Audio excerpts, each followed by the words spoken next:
TV देखते देखते पता ही नहीं चलेगा कि कितने नौजवानों की नौकरी की उम्र गुजर गई। अरे फ्यूचर से इतना डरेगा तो क्या खाक जिएगा। These are India's young people who are supposed to fuel the country's economy. मेरा नाम मोहित कुमार है। मैं बठिंडा में रेलवे स्टेशन में कुली का काम कर रहा हूँ। मैं बीटेक की हुई है मैंने। सरकारी नौकरी प्राप्त करना मुश्किल है। जब आपने तैयारी शुरू करी आप कितने साल के थे? सर उस समय हम 18 साल के थे और अभी हम 30 साल के हो गए। 30 साल। इस दौरान आपकी ज़िंदगी में क्या क्या छूट गया? जिंदगी में सारी चीज़ छूट गया सर। घर परिवार रिश्तेदार सारे छूट गए। हम लोग को बहुत हीन भावना से देखते हैं लोग, जो भी देखते हैं हम लोग को बहुत हीन भावना से। परिवार रिश्तेदार वाले उतना बात नहीं करते हैं सर। और मैं 2 साल से गाँव में भी नहीं गया अभी तक। दुख है सर, क्या बोलूँ। मैं अपने दुख और पीड़ा को हम किसी पास सामना नहीं कर सकता हूँ सर। बहुत संघर्ष से पढ़ा, ट्यूशन पढ़ा के मैं 2012 से ट्यूशन पढ़ा के अभी तक मैं पढ़ाई किया हूँ और मैं कुछ भी हासिल नहीं कर पाया। She was sorry for being weak, but she was tired. She quit because she could not take it anymore, according to her last word. उसके पास सब्जेक्ट्स थे, कुछ थे, मैथ्स और सोशियोलॉजी या मैथ्स और फिजिक्स या कुछ और। उसका नहीं हुआ सिलेक्शन। तुम उसको क्यों झूठी सांत्वना दे रहे हो कि कुछ तो बन जाओगे? क्या बन जाएगा वो? तुम्हें पता है कि कितने ज्यादा मेंटल पेशेंट्स निकलते हैं यूपीएससी एस्पिरेंट्स में से? ये बन जाते हैं और जब उसके अटेम्प्ट्स खत्म हो जाते हैं तो बिल्कुल एक टूटा हुआ इंसान बनकर निकलता है उस प्रक्रिया से। ये यूपीएससी का एग्जाम ना फिजिकली नहीं मेंटली भी चूस देता है। फर्स्ट अटेम्प्ट नहीं निकला, सेकंड नहीं निकला, थर्ड नहीं निकला, फाइनल अटेम्प्ट नहीं निकला, पलट के देखोगे जिंदगी का 6 साल गायब।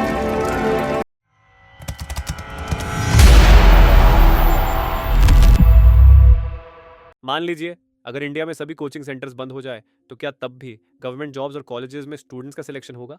Absolutely yes. क्या सीट्स और वैकेंसीज खाली रहेंगी? बिल्कुल नहीं। फिर कोचिंग सेंटर्स कर क्या रहे हैं? इंडिया में 2022 में 13,000 से ज़्यादा स्टूडेंट सुसाइड केसेस रिपोर्ट हुए, यानी हर दिन 35 से ज़्यादा स्टूडेंट सुसाइड्स। ये तो वो केसेस हैं जो रिपोर्ट हुए। कितने केसेस तो ऐसे होंगे जो कभी रिपोर्ट ही नहीं हुए। 2014 से 2022 के बीच हमारे देश में 22 करोड़ से ज़्यादा एप्लीकेशन सबमिट हुई गवर्नमेंट जॉब्स के लिए, जिसमें सिलेक्शन हुआ 7,30,000 कैंडिडेट्स का, लगभग 0.3%। यानी हर 1,000 कैंडिडेट्स में सिर्फ 3 को गवर्नमेंट जॉब मिली।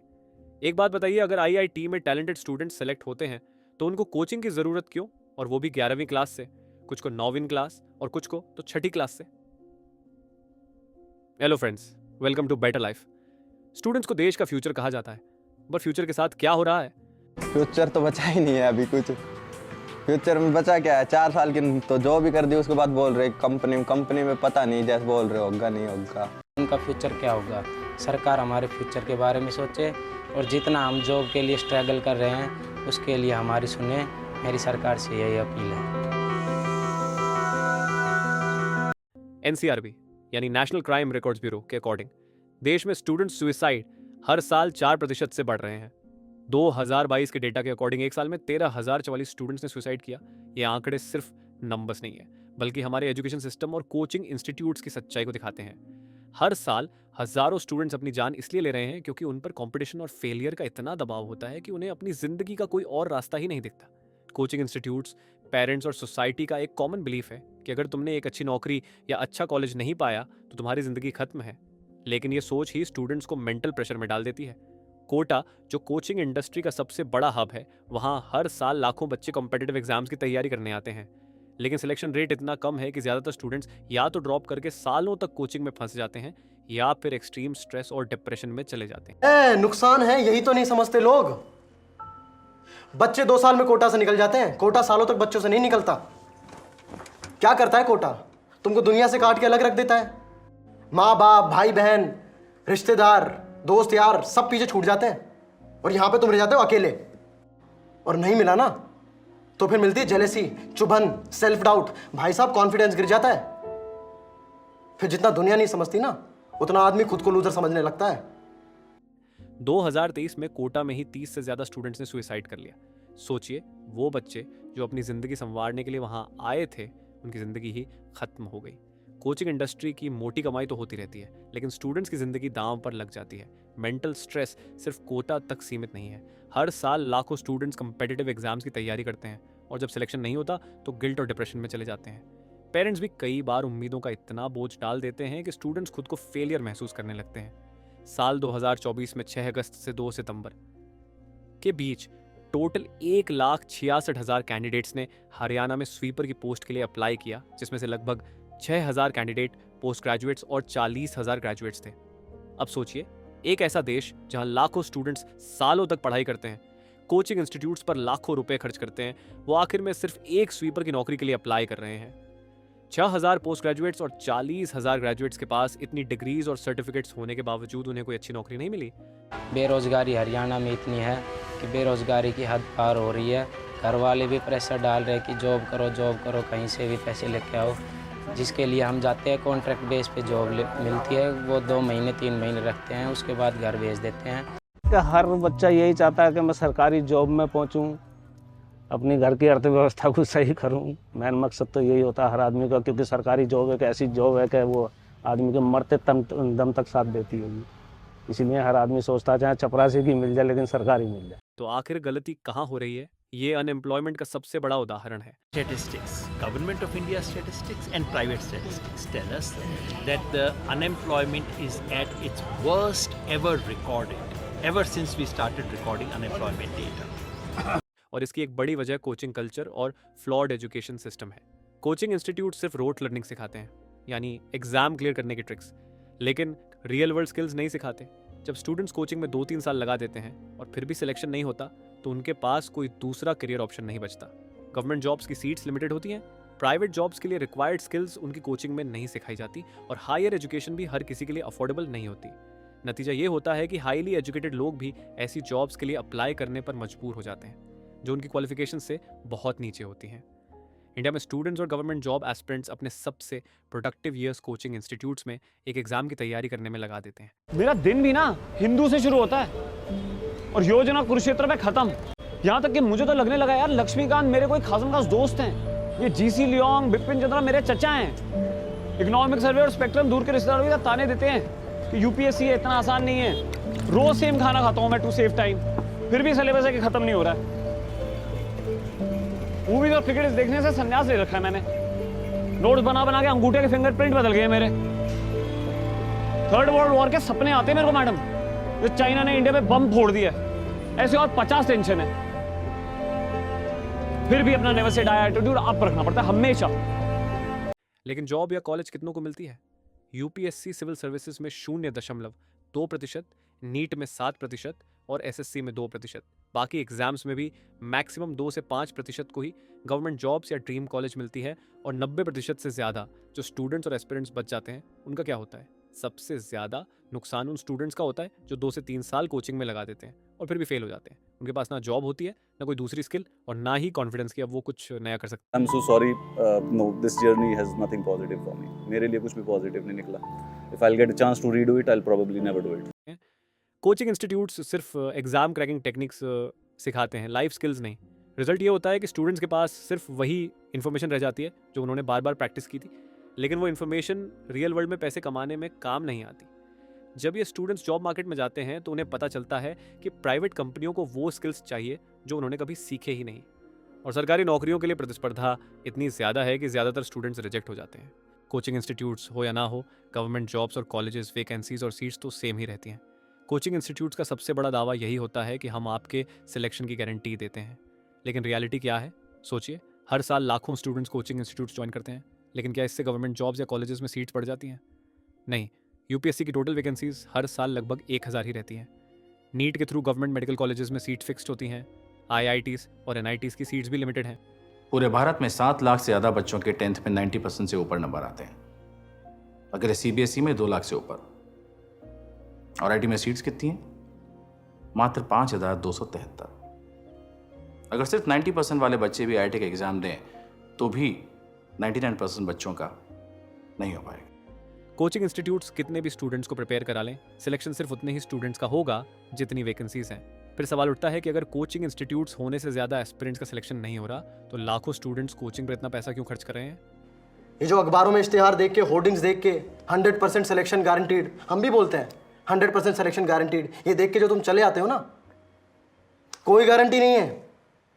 कोचिंग इंडस्ट्री सिर्फ एक बिजनेस है, नेशनल लेवल पर कोई कंट्रीब्यूशन नहीं दे रही। कोचिंग इंस्टीट्यूट्स का मेन काम एजुकेशन देना नहीं बल्कि पैसा कमाना है। अगर ये इंस्टीट्यूट्स रियल एजुकेशन को इम्प्रूव करने के लिए होते तो क्या इनसे पढ़े स्टूडेंट्स जॉब मार्केट में अनएम्प्लॉयबल होते? कोचिंग इंस्टीट्यूट्स एजुकेशन सिस्टम को बेहतर बनाने के लिए कुछ नहीं कर रहे हैं, न रिसर्च में कंट्रीब्यूट कर रहे हैं, न स्टूडेंट्स को रियल वर्ल्ड स्किल्स सिखा रहे हैं।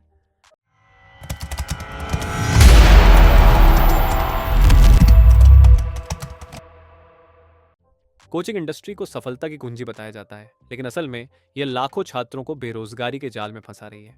अब सवाल यह उठता है कि कोचिंग बेरोजगारी को कैसे बढ़ा रही है? एक कोचिंग सिर्फ सरकारी नौकरी की दौड़ में धकेल देती है। कोचिंग इंस्टीट्यूट्स छात्रों को सिर्फ एक ही माइंडसेट देते हैं, सरकारी नौकरी पाना ही जिंदगी का एकमात्र लक्ष्य है। स्टूडेंट्स को ऐसा महसूस कराया जाता है कि प्राइवेट सेक्टर में कोई भविष्य नहीं है। उनका पूरा ध्यान सिर्फ एक ही एग्जाम पर होता है, बाकी करियर ऑप्शंस के बारे में सोचते ही नहीं। इसका सीधा असर यह होता है कि लाखों छात्र सिर्फ सरकारी नौकरी की तैयारी में सालों लगा देते हैं और कोई दूसरी स्किल नहीं सीखते। 2 लाखों में से सिर्फ कुछ ही स्टूडेंट सिलेक्ट होते हैं।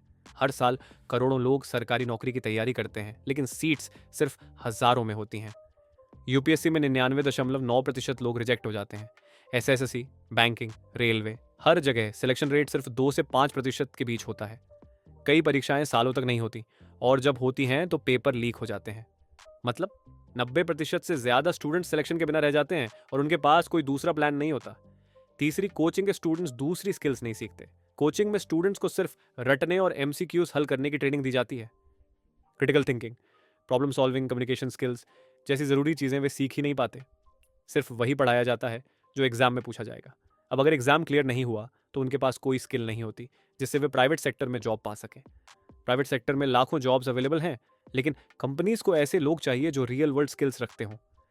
कोचिंग स्टूडेंट्स के पास सिर्फ थियोरेटिकल नॉलेज होता है, प्रैक्टिकल एक्सपीरियंस नहीं। कम्युनिकेशन स्किल्स और प्रॉब्लम सॉल्विंग की कमी के कारण प्राइवेट कंपनीज उन्हें रिजेक्ट कर देती हैं। नतीजा, गवर्नमेंट जॉब नहीं मिली और प्राइवेट सेक्टर ने भी जॉब देने से मना कर दिया। कोचिंग करने के बाद भी हजारों स्टूडेंट्स बेरोजगार रह जाते हैं। 5वीं बेरोजगारी लगातार बढ़ती जाती है हर साल। पुराने एस्पिरेंट्स का सिलेक्शन नहीं होता और नए एस्पिरेंट्स जुड़ जाते हैं।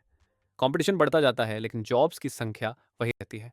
अपने सपनों का पीछा करते करते कब इनमें से ज्यादातर लोग इसी भीड़ में गुम हो जाते हैं, ये पता ही नहीं चलता। कोचिंग इंडस्ट्री करोड़ों कमाती रहती है, लेकिन बेरोजगारी भी बढ़ती रहती है। In the year 2000, around 35% of Indian youth were unemployed. By 2022, the number almost doubled. The ILO says about 65% of the youth in India are jobless. 65%.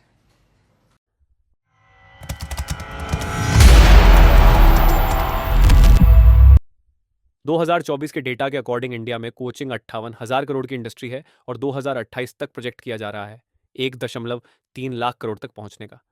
अब एक बड़ा सवाल, कोचिंग इंडस्ट्री के पास इतना पैसा कहां से आ रहा है? मिडिल क्लास फैमिलीज अपने बच्चों को अच्छी जिंदगी देने के लिए लाखों रुपए कोचिंग इंस्टीट्यूट्स में लगा देती हैं। पेरेंट्स को लगता है कि अगर उन्होंने कोचिंग पर खर्च नहीं किया तो उनके बच्चे पीछे रह जाएंगे। दिल्ली और कोटा जैसे शहरों में एक एवरेज स्टूडेंट की कोचिंग फी 1 से 5 लाख रुपए प्रति वर्ष होती है, जिसमें उसका लिविंग एक्सपेंसेस शामिल नहीं है। अगर एक स्टूडेंट कोचिंग के लिए बाहर रह रहा है तो उसका टोटल खर्च अराउंड 2 लाख रुपए प्रति वर्ष तक चला जाता है। मेडिकल और इंजीनियरिंग एंट्रेंस एग्जाम्स की तैयारी के लिए पेरेंट्स अक्सर 2 से 3 साल कोचिंग कराते हैं, यानी टोटल 4 से 6 लाख रुपए तक खर्च होते हैं।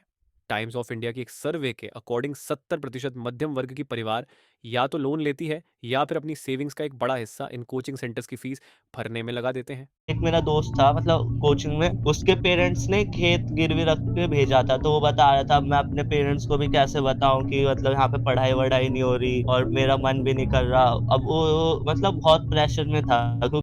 इसी आशा में कि एक दिन ये कोचिंग इंस्टीट्यूट उनके बच्चों को एक सक्सेसफुल पर्सन बनाएंगे।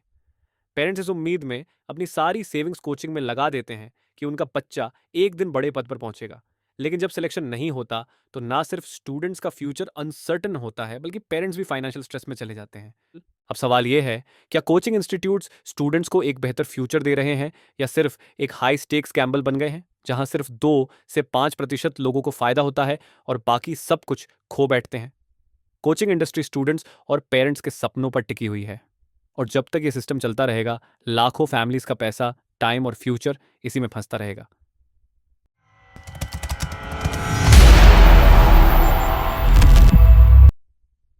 अब सवाल उठता है कि अगर कोचिंग इंडस्ट्री नेशनल लेवल पर कोई वैल्यू ऐड नहीं कर रही तो गवर्नमेंट इनके अगेंस्ट कोई एक्शन क्यों नहीं लेती? Simple answer, money. इस फील्ड का डॉन हूं मैं। किस फील्ड का? इस कोचिंग इंडस्ट्री का। गवर्नमेंट को कोचिंग इंडस्ट्री से बड़ा फाइनेंशियल बेनिफिट मिलता है। 2019 से 20 में कोचिंग इंडस्ट्री ने गवर्नमेंट को 2,40,000 करोड़ का टैक्स दिया। 2023 से 24 में यह नंबर बढ़कर 5,17,717 करोड़ हो गया। यानी 4 साल में सरकार को कोचिंग इंस्टीट्यूट से मिलने वाला टैक्स दोगुने से भी ज़्यादा हो गया। अब सोचिए, एक ऐसी इंडस्ट्री जो गवर्नमेंट को हर साल हज़ारों करोड़ का टैक्स दे रही है, उस पर सरकार कोई एक्शन क्यों लेगी? गवर्नमेंट को सिलेक्शन रेट से कोई फ़र्क नहीं पड़ता, एस्पिरेंट्स पर क्या गुजर रही है इससे कोई फ़र्क नहीं पड़ता, उन्हें बस टैक्स रेवेन्यू से मतलब है। गवर्नमेंट को अच्छा खासा टैक्स मिल रहा है, दैट इज़ ऑल। गवर्नमेंट को और क्या चाहिए? कोचिंग इंडस्ट्री और गवर्नमेंट के बीच एक अनस्पोकन अंडरस्टैंडिंग है। कोचिंग इंस्टीट्यूट्स स्टूडेंट्स को लूटते रहेंगे और बदले में गवर्नमेंट उनसे टैक्स लेती रहेगी। पेरेंट्स अपनी सेविंग्स खर्च करते रहेंगे, स्टूडेंट्स अपनी ज़िंदगी कोचिंग में बर्बाद करते रहेंगे और गवर्नमेंट को बिना कुछ किए हज़ारों करोड़ का रेवेन्यू मिलता रहेगा। इसलिए ना कोई रेगुलेशन है, ना कोई स्ट्रिक्ट लॉज हैं और ना ही कोचिंग इंडस्ट्री पर कोई रिस्ट्रिक्शंस लगाई जाती हैं। अब सवाल यह उठता है कि क्या एजुकेशन सिर्फ रिच लोगों के लिए रह गई है? क्या मध्यम वर्ग और निचले वर्ग के परिवारों को बस कोचिंग इंस्टीट्यूट्स की फीस में अपनी ज़िंदगी की सारी सेविंग्स झोंकनी होगी बिना किसी गारंटी के? कोचिंग इंस्टीट्यूट्स सिर्फ पैसा बना रहे हैं, लेकिन एजुकेशन और जॉब मार्केट में कोई बदलाव नहीं आ रहा, तो फिर एजुकेशन सिस्टम को सुधारने का काम कौन करेगा?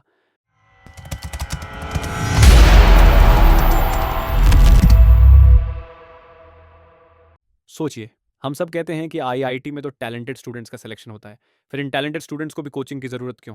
आईआईटी, नीट और अदर कॉम्पिटिटिव एग्जाम्स को क्लियर करने वाले स्टूडेंट्स को सोसाइटी में बहुत इंटेलिजेंट माना जाता है। लेकिन अगर ये एग्जाम सिर्फ टैलेंट और इंटेलिजेंस पर आधारित हैं, तो फिर इतने टैलेंटेड स्टूडेंट्स को भी कोचिंग इंस्टीट्यूट्स की ज़रूरत क्यों पड़ती है? तुझे पता है ये सब कोटा, ये सब coaching material, DPP sheets, ready reckoner, ये सब किसके लिए डिजाइंड है? स्टूडेंट्स के लिए, रैंकर्स के लिए। रियलिटी ये है कि आज की कम्पिटिटिव एग्जाम सिस्टम ने नेचुरल इंटेलिजेंस और रियल अंडरस्टैंडिंग से ज़्यादा रोट लर्निंग और पैटर्न रिकग्निशन को महत्व देना शुरू कर दिया है। कोचिंग इंस्टीट्यूट्स स्टूडेंट्स को एक्चुअल नॉलेज देने के बजाय उन्हें एक pre defined formula based approach सिखाते हैं।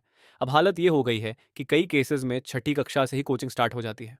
सोचिए, छठी कक्षा का बच्चा जिसे अभी दुनिया को समझना चाहिए, नए कॉन्सेप्ट्स एक्सप्लोर करने चाहिए, उसे कम्पिटिटिव एग्जाम की प्रिपरेशन में धकेल दिया जाता है। अब सवाल ये उठता है कि कोचिंग इंस्टीट्यूट्स में इन सो कॉल्ड टैलेंटेड स्टूडेंट्स को क्या पढ़ाया जाता है? कोचिंग सेंटर्स का पूरा सिस्टम इस प्रिंसिपल पर चलता है कि स्टूडेंट्स को आने वाले सभी पॉसिबल क्वेश्चंस के टाइप्स पहले से ही रटा दिए जाएं। मतलब अगर एग्जाम में कोई नया क्वेश्चन आ जाए तो ज़्यादातर कोचिंग ट्रेंड स्टूडेंट्स उसका आंसर नहीं दे पाएंगे, क्योंकि उन्होंने वो टाइप सीखा ही नहीं होता। सिर्फ पैटर्न को रिकग्नाइज करके आंसर निकालना सीखा होता है। एग्जाम्पल से समझिए, मान लीजिए एक स्टूडेंट ने आईआईटी जेईई की प्रिपरेशन किसी बड़े कोचिंग इंस्टीट्यूट से की है। उसे फिजिक्स में सैटेलाइट मोशन का एक न्यूमेरिकल दिया जाए तो वो उसे झट से सॉल्व कर देगा। लेकिन अगर उसी स्टूडेंट से पूछा जाए कि सैटेलाइट क्या होता है, किस हाइट पर अर्थ के ऑर्बिट में रिवॉल्व करता है, कितने टाइप्स के सैटेलाइट्स होते हैं और रियल वर्ल्ड में उनका क्या एप्लीकेशन है, तो हो सकता है कि उसके पास इन सवालों के जवाब ही ना हो। क्यों? क्योंकि कोचिंग इंस्टीट्यूट ने उसे सिर्फ वो फिक्स्ड फॉर्मूले और शॉर्टकट सिखाए हैं जो एग्जाम में काम आएंगे, पर कंसेप्चुअल अंडरस्टैंडिंग या क्रिटिकल थिंकिंग डेवलप करने पर कोई ध्यान नहीं दिया गया। इससे होता क्या है? स्टूडेंट्स एग्जाम में टॉप तो कर लेते हैं, पर उनकी कॉन्सेप्ट अंडरस्टैंडिंग लो रह जाती है। क्रिटिकल थिंकिंग और प्रॉब्लम सॉल्विंग स्किल्स डेवलप नहीं हो पाती। The news coming out of the IITs is worrying. In the Bombay campus, 36% students are yet to be placed. In the Delhi campus, 40% students were not placed in 2023. In Kanpur, 31% are yet to be placed. Coaching trend students को बस सवालों के fixed types solve करने की आदत पड़ जाती है। अगर उनसे कोई कंप्लीटली नया या real world application based question पूछ लिया जाए तो वो उसे सॉल्व नहीं कर पाते। कोचिंग इंस्टीट्यूट्स का पूरा सिस्टम रोट लर्निंग और प्रीडिफाइंड आंसर पैटर्न्स पर बेस्ड है। स्टूडेंट्स खुद से सोचने और नए सवालों को एनालाइज करने की बजाय बस उन्हें दी गई इन्फॉर्मेशन को फॉलो करते हैं। यानी रियल नॉलेज से ज़्यादा कोचिंग ट्रेंड स्टूडेंट्स बस वही सीखते हैं जो उनके माइंड में पहले से फीड किया गया है। उनका दिमाग किसी भी नए क्वेश्चन को लॉजिकली अप्रोच करने के बजाय प्रीसेट फॉर्मूलाज और मेथड्स पर रिलाई करता है। और यही रीज़न है कि हमारे देश में लाखों इंजीनियर्स और डॉक्टर्स तो निकल रहे हैं, लेकिन इनोवेशन और रिसर्च में हम पीछे रह जाते हैं। जितनी स्विट्जरलैंड की टोटल पॉपुलेशन है उससे ज़्यादा इंडिया इंजीनियर्स प्रोड्यूस कर देता है। उसके बाद भी रिसर्च एंड इनोवेशन में स्विट्जरलैंड नंबर 1 पे है। इंडिपेंडेंस के बाद से रिपब्लिक ऑफ इंडिया ने 0 नोबेल लॉरियट्स प्रोड्यूस किए इन साइंस। यूएसए ने 100+ कर दिए। ASER की रिपोर्ट के हिसाब से 83% एजुकेटेड इंडियंस एम्प्लॉयबल ही नहीं है। और क्योंकि ज़्यादातर स्टूडेंट्स सिर्फ एक स्ट्रक्चर्ड एग्जाम सिस्टम के हिसाब से ट्रेंड होते हैं, ना कि रियल वर्ल्ड प्रॉब्लम सॉल्व करने के लिए। अब सवाल यह है कि क्या ऐसी एजुकेशन सिस्टम से देश आगे बढ़ सकता है, या फिर हमें सोच बदलनी पड़ेगी कि एजुकेशन रोट लर्निंग नहीं बल्कि रियल वर्ल्ड नॉलेज और क्रिटिकल थिंकिंग पर बेस्ड होनी चाहिए।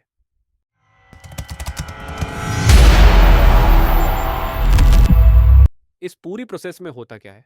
कोचिंग इंडस्ट्री का सबसे बड़ा साइड इफेक्ट ये है कि स्टूडेंट्स और एस्पिरेंट्स अपने 5 से 10 साल सिर्फ एक एग्जाम की तैयारी में बर्बाद कर देते हैं। पिछले 8 सालों से मैं तैयारी कर रहा हूँ JSS CGL का। 29 एज हो गया, हमको लग रहा है 10 साल से हम लोग यही राजधानी में रह के ही तैयारी कर रहे हैं, लेकिन अभी तक कोई ऐसा हम लोग मुकाम हासिल नहीं कर पाए जॉब के क्षेत्र में।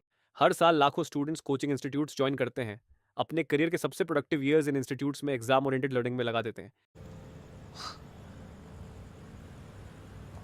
लास्ट ईयर एक नंबर से लिस्ट से बाहर हो गया, 1.5 नंबर पूरा साल खा गया। लेकिन इसका रिजल्ट क्या निकलता है?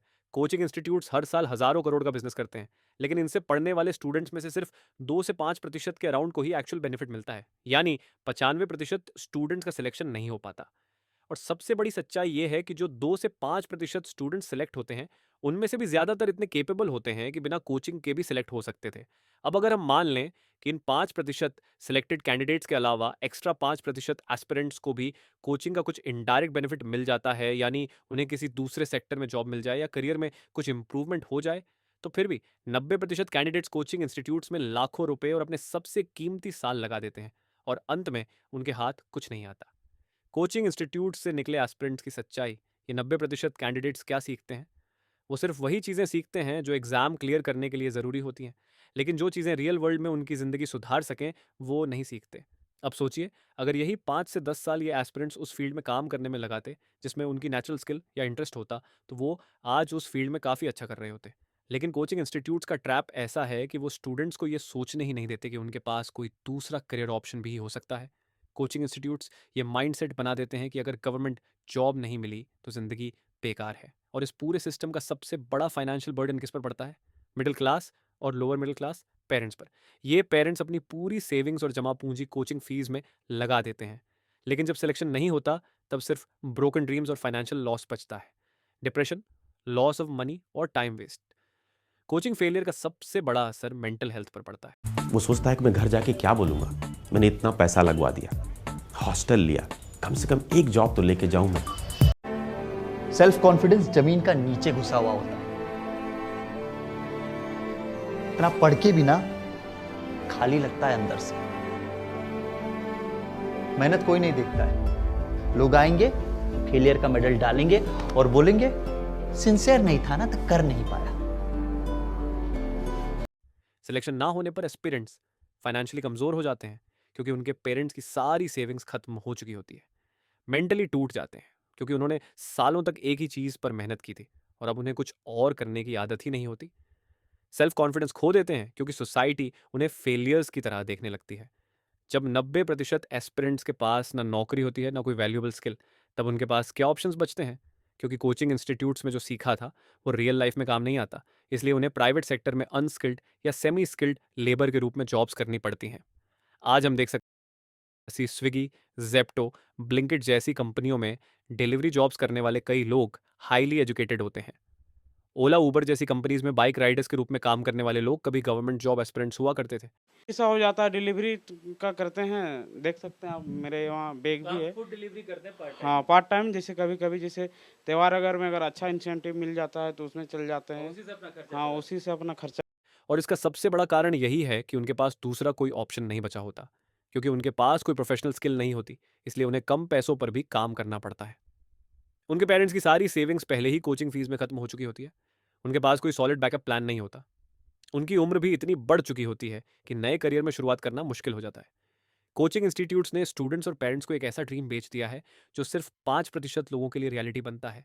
बाकी 25% लोग सिर्फ अपना समय, पैसा और मेंटल हेल्थ खोते हैं। कोचिंग इंस्टीट्यूट्स के लिए ये सिर्फ एक बिजनेस है, लेकिन स्टूडेंट्स और उनके फैमिलीज के लिए ये जिंदगी भर की कमाई और उम्मीदों का सवाल होता है। अब सवाल ये उठता है, क्या कोचिंग सिस्टम को बदलने की ज़रूरत नहीं है?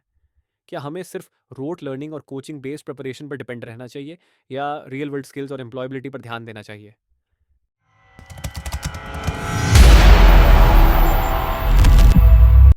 तो सॉल्यूशन क्या है? कोचिंग इंस्टीट्यूट्स की इस ट्रैप से बाहर निकलने के लिए हमें खुद अपनी सोच बदलनी होगी। अगर हम रियल वर्ल्ड में सक्सेस पाना चाहते हैं तो एजुकेशन को सिर्फ एग्जाम पास करने का जरिया नहीं, बल्कि एक स्किल बिल्डिंग प्रोसेस की तरह देखना होगा। किसी महापुरुष ने कहा है कि कामयाब होने के लिए नहीं, काबिल होने के लिए पढ़ो। सक्सेस के पीछे मत भागो, एक्सेलेंस का पीछा करो। सक्सेस झक मार के तुम्हारे पीछे आएगी। एक कोचिंग की बजाय स्कूल में अच्छा पढ़िए। कोचिंग इंस्टीट्यूट्स की सबसे बड़ी यूएसपी यही होती है कि स्कूल एजुकेशन कमजोर है। अगर हम स्कूल एजुकेशन को स्ट्रांग बना लें तो कोचिंग इंस्टीट्यूट्स की जरूरत ही नहीं पड़ेगी। स्कूल में जो पढ़ाया जा रहा है उसे सीरियस लीजिए। कॉन्सेप्ट्स को समझने की कोशिश करिए, सिर्फ रोट लर्निंग मत कीजिए। सेल्फ स्टडी को प्रायोरिटी दीजिए ताकि आपको कोचिंग पर डिपेंड ना होना पड़े। ऑनलाइन फ्री रिसोर्सेज का यूज करिए। आज यूट्यूब, एनपीटीएल, कोर्सेरा जैसी प्लेटफॉर्म्स पर हाई क्वालिटी कंटेंट अवेलेबल है। अगर स्कूल में ही अच्छी पढ़ाई हो तो कोचिंग इंस्टीट्यूट्स की जरूरत खुद ब खुद खत्म हो जाएगी। गवर्नमेंट जॉब्स ही सब कुछ नहीं है। हमें यह समझना होगा कि सिर्फ गवर्नमेंट जॉब पाना ही सक्सेसफुल होने का मतलब नहीं है। प्राइवेट सेक्टर में भी लाखों अपॉर्चुनिटीज हैं। Freelancing business, startups, digital marketing, software development जैसे फील्ड्स में बिना किसी डिग्री के भी करोड़ों लोग सक्सेस पा रहे हैं। अगर हम सिर्फ गवर्नमेंट जॉब को ही अल्टीमेट गोल बनाएंगे तो अपने लिए बाकी सारे डोर्स बंद कर लेंगे। आज दुनिया में ऐसे हजारों लोग हैं जिन्होंने बिना गवर्नमेंट जॉब के ही करोड़ों कमाए हैं। सक्सेस सिर्फ एक रास्ते से नहीं आती, रास्ते बहुत सारे हैं। 3. इम्प्रैक्टिकल होप्स मत लगाइए। पेरेंट्स को भी कोचिंग इंस्टीट्यूट्स के मार्केटिंग ट्रैप से बाहर निकलना होगा। सिर्फ कोचिंग में एडमिशन लेने से सिलेक्शन की गारंटी नहीं होती। हर स्टूडेंट कोचिंग में इसी ड्रीम के साथ जाता है, लेकिन सिलेक्शन परसेंटेज आपको पता ही है, सिर्फ 2 से 5%। अपने बच्चे पर अननेसेसरी प्रेशर मत डालिए, बल्कि उसके स्ट्रेंथ्स और इंटरेस्ट्स को समझिए। कोचिंग इंस्टीट्यूट्स पेरेंट्स को यह सपना दिखाते हैं कि बस फी भर दीजिए, बच्चा IAS या डॉक्टर बन जाएगा। 4. Candidates always keep a backup and alternate plan. Coaching institutes का सबसे बड़ा नुकसान ये होता है कि एस्पिरेंट्स सिर्फ एक ही चीज पर फोकस करते हैं और बैकअप प्लान नहीं रखते। तेरा सही है, नहीं हुआ तो जॉब कर लेगा, उसके पापा का फैक्ट्री है, मेरा क्या है?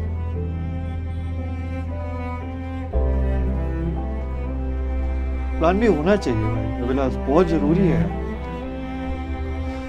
अगर आप यूपीएससी की तैयारी कर रहे हैं तो साथ में राइटिंग, कम्युनिकेशन या किसी और स्किल पर भी काम करें। अगर आप IIT की तैयारी कर रहे हैं तो पैरेलल कोडिंग, डिजाइनिंग या किसी और फील्ड में भी बेसिक नॉलेज रखें। अगर आप SSC, बैंकिंग या किसी भी एग्जाम की तैयारी कर रहे हैं तो फ्रीलांसिंग, स्मॉल बिजनेस या किसी और जॉब के बारे में भी सोचें। बैकअप प्लान रखने से मानसिक स्ट्रेस भी कम होता है और फेलियर के बाद भी करियर ऑप्शंस खुले रहते हैं। 5. IIT, MBBS, UPSC, SSC, GATE, CA के अलावा भी करियर्स हैं और वो ज़िंदगी भी बहुत खूबसूरत है।